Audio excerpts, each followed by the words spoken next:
Hola amigos, estoy aquí en la terraza con Carmen Macedo, quien es nueva escribiendo en la sección Piedritas en el Zapato y en esta ocasión se tituló ¿A dónde ir? Carmen, ¿de qué se trata esta sección aquí en Cuentística? Bueno, lo que quería hacer con esta sección es empezar a contar un poco la experiencia que yo he tenido a lo largo de diferentes espacios para poder escribir y que sirva esto también como una serie de consejos o como pautas de experiencia según para que las personas que quieren escribir se acerquen y tomen lo que les sirva de estas experiencias que yo ya he tenido.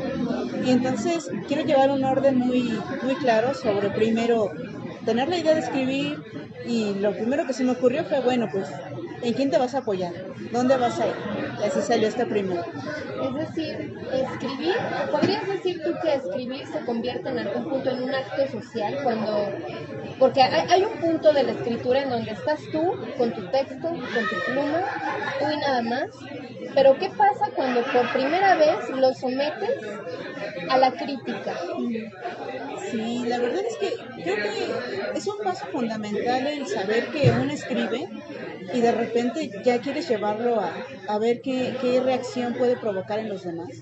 Y entonces, como dices, acercarse a convertir esto en un acto social implica quitarse todos esos temores del inicio de qué va a pasar.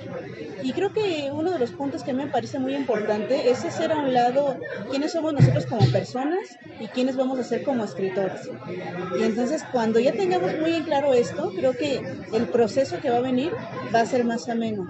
Y creo que es eso también parte de lo que quiero mostrar aquí. Algo de lo que hablas en tu sección es que has transitado por varias experiencias, por experiencias separatistas de mujeres escritoras en espacios separatistas y otros en espacios mixtos.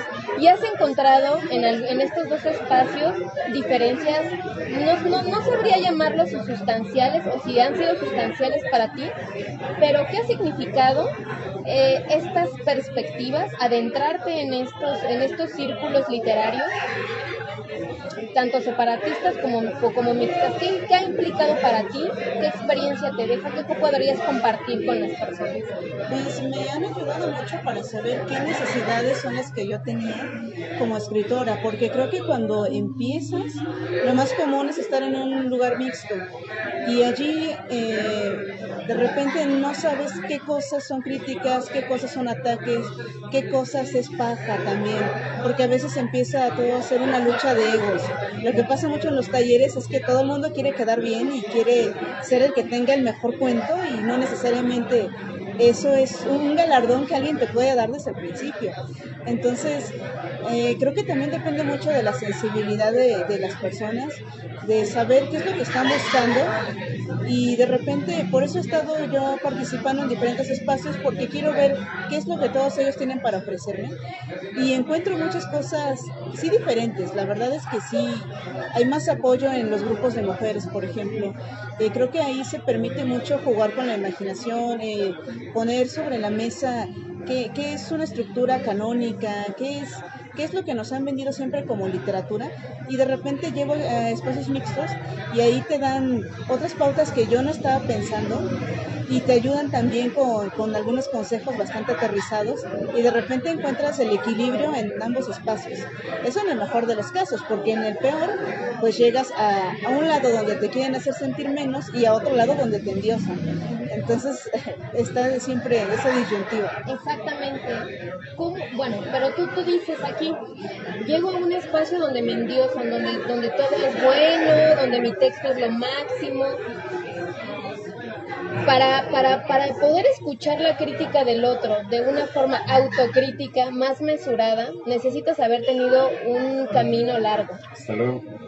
¿Cómo le haces para no tragarte, incorporarte tanto una crítica muy negativa o, como dices, una crítica donde todo lo haces bien y te endiosan y eres la mejor escritora del mundo? O sea, ¿cómo te sitúas? ¿Cómo te pones en equilibrio tú misma? ¿Cómo pones los pies sobre la tierra? ¿Cómo lo logras? Sin duda, viniendo el trabajo de otros escritores. Desde mi posición como una escritora que tiene un piso político, de repente yo me imagino qué tipo de textos quiero crear y entonces empiezo a leer mucho lo que se está publicando a mi alrededor, ya sea de hombres o de mujeres, y de repente busco obras con las cuales dialogan mis textos. Y cuando encuentro puntos en común, siento que es un camino que estamos recorriendo juntos. Entonces eso me hace ver que voy bien. Pero de repente si siento que mis textos se quedan ahí, se quedan en el halago o se quedan en la crítica, me doy cuenta de que necesito explorar otros espacios porque a lo mejor no está llegando correctamente mis ideas, o bien que simplemente el texto no está funcionando en ninguno de los dos y también cuesta dejarlo ir y empezar a trabajar. Pero creo que eso depende mucho de un autoanálisis, Brenda. Como ya lo he dicho, eres una escritora muy prolífica, estás en todos lados, está en todos lados, no sé cómo le hace. Entonces, ¿qué consejo le podrías dar a estas personas que a veces son muy jóvenes, a veces no tan jóvenes, pero que se están adentrando al mundo de escribir y que bueno, quieren tomar un montón de talleres y no saben qué leer? ¿Cómo empiezan su primer cuento? ¿Cómo no les dará miedo? Porque a veces hasta miedo les da presentarlo. ¿Cómo logran transitar ese miedo para publicarlo, para darlo a conocer? Pues yo quisiera pensar que el ideal es encontrar un círculo de lectura, un taller, pero también es cierto que para alguien que es muy nuevo, esta experiencia puede ser totalmente aterradora y a lo mejor llegas tú totalmente novata y te encuentras con personas que de inmediato te dicen mejor regresa en 5 años o en 10 años.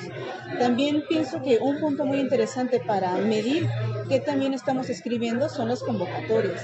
Entonces yo recomendaría buscar convocatorias, buscar talleres, pero también analizar qué es lo que están ofreciendo, quién lo imparte, qué pasa con las personas que están ahí y en el mejor de los casos ir haciendo comunidad literaria. También hay grupos para escritores nuevos, también hay estos espacios incluso en Facebook, por ejemplo, donde se intercambian consejos. Pero siempre creo que la mejor ayuda que yo podría brindar es que todas estas cosas uno no tiene que tomárselas personal, porque si no ahí te vas a quedar estancada en un espacio oscuro a lo mejor.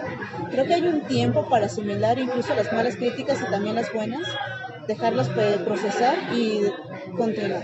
¿Alguna vez, en algún momento de tu carrera, pasaste por alguna crítica, algún periodo en donde te afectara emocionalmente las críticas de otras personas, que llegara a afectarte a ti, a tus emociones? Sí, yo me acuerdo cuando estaba en una clase de cuento y de repente un texto que yo estaba trabajando, pues me dijo mi profesora, es que esto de aquí es ridículo, no tiene sentido que pase. Y yo me quedé como de, pues te lo dice una autoridad, ¿no? Entonces es como de, pero ridículo, o sea, de verdad es así. Y estuve pensando, dejé ese texto ahí perdido realmente y mucho tiempo después me ganó la testarudez y dije, pues vamos a ver qué tan mal estaba. Y para ese entonces yo había pasado un poquito de tiempo, ya había leído más, ya había compartido más con otros escritores, le di una manita de gato y después ya fue publicado en algún lado. Entonces dije, pues tan ridículo no estaba, pero tampoco estaba perfecto, ¿no? Claro, y bueno, desde esto que tú hablas aquí de la pedagogía del terror, en donde el asunto de ridiculizar o de exacerbar algo que está haciendo mal el estudiante, pues a veces no ayuda. Bueno, desde mi muy particular punto de vista, eso no hace un maestro. Un maestro es un guía, un maestro contiene, un maestro apoya, un maestro escucha. Y bueno, pues por lo que tú cuentas, no sonó muy amable, no sonó muy amable. Me imagino que también estabas empezando, ahora si te hacen una crítica de este tipo, bueno, dices, pues que se te resbale y bueno, Carmen, cuéntanos, bueno, ya para terminar, cuéntanos algo de ti, porque sabemos que eres una gran escritora. En Cuentística hemos leído algunos de tus cuentos, pero cuéntanos algo de ti, por favor. ¿Qué le gusta a Carmen? Híjole, pues no es algo que me guste, pero es algo que me define mucho. Soy procrastinadora, pero horrible. Entonces, a veces siento que para mantenerme activa es que me meto a muchos eventos y muchas convocatorias y cosas que hacer. Entonces, es ese tipo de cosas que dices, bueno, como yo voy a procrastinar, entonces allá tiene que haber algo externo que me diga, apúrale porque si no, aquí me come. sí, y eso es lo que me mueve mucho la adrenalina del deadline, ¿no? Esa tensión y es algo que yo veo como negativo, pero a la vez me hace tener el tiempo encima y digo, es que ya no hay tiempo para cometer errores, entonces sale porque sale. Wow.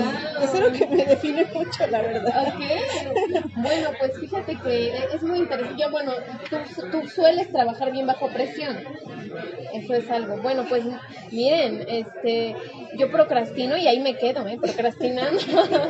Bueno, Carmen, pues muchas gracias. Lean Cuentística, la sección de Carmen, Piedritas en el Zapato. Así que bueno, ya saben que está la versión virtual. Sigan a Carmen en todos lados. Y bueno, pues muchas gracias, Carmen, por esta charla. Me despido. Adiós.